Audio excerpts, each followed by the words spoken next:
ശ്രീഹരിയം ദശകം 3 ഭക്തിപ്രാർത്ഥന.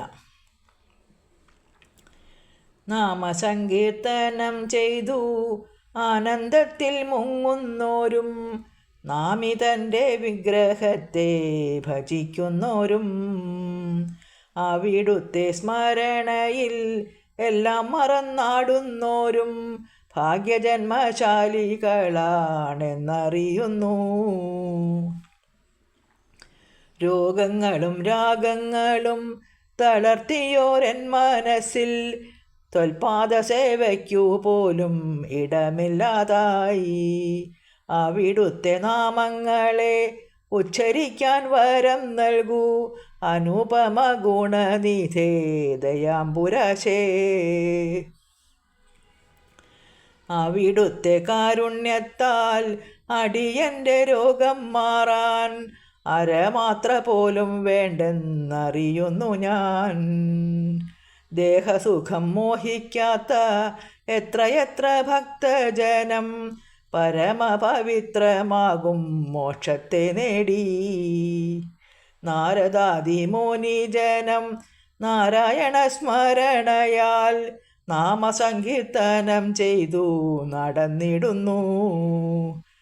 ബ്രഹ്മാനന്ദരസം നേടാൻ നാമജപം മാത്രം മതി എന്ന സത്യം അറിയുവാൻ മറ്റെന്തു വേണം? അങ്ങയിലെനിക്കു ഭക്തി മധുരമായി തുടങ്ങുന്നു. വളരുമ്പോൾ ക്ലേശങ്ങളെ ശമിപ്പിക്കുന്നു. അന്ത്യകാലെ പരബ്രഹ്മ സിദ്ധിയെയും നൽകിയിടുന്നു. മറ്റെന്തു ഞാൻ ആഗ്രഹിക്കും കായാമ്പുവർണ്ണ? ക്ഷേത്രാങ്കണത്തിലെത്തിടാൻ പാദങ്ങൾക്കു ശക്തി നൽകൂ. പൂജ ചെയ്യാൻ കൈകളെയും ശക്തമാക്കണേ.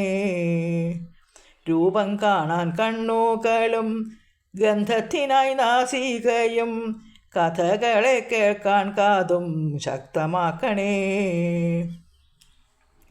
മധുര മനോഹരമാം മുരളീധര നിൻ രൂപം മനതാരിൽ മിന്നിടുകിൽ ധന്യനാകും ഞാൻ. അടങ്ങാത്ത വേദനകൾ മറന്നിടും ആനന്ദത്തിൻ തിരകളിൽ മുങ്ങിപ്പൊങ്ങി കുളിച്ചിടും ഞാൻ. ഭക്തന്മാരല്ലാത്തവരും സുഖമായി കഴിയുന്നു. ദുഃഖം കൊണ്ടു നീറി നീറി കഴിയുന്നു ഞാൻ. ഭഗവാനു കീർത്തിഭംഗം വരാതെ ഇരുന്നിടണം. ഭക്തി നൽകി വ്യാധി തീർത്തു രക്ഷിച്ചിടണം. എന്തിനേറെ പറയുന്നു ഇന്ദിരാരമണ ദേവാ, വന്ദിക്കുന്നേൻ പാദങ്ങൾ അവിരാമം ഞാൻ. യഥാശക്തി നമസ്കാര പൂജാദികൾ ചെയ്തിടുവാൻ യമുന വേഗസംഹാരി സോദര കാക്കൂ. നാരായണ നാരായണ നാരായണ നാരായണ നാരായണ നാരായണ ഗുരുവാദേശ.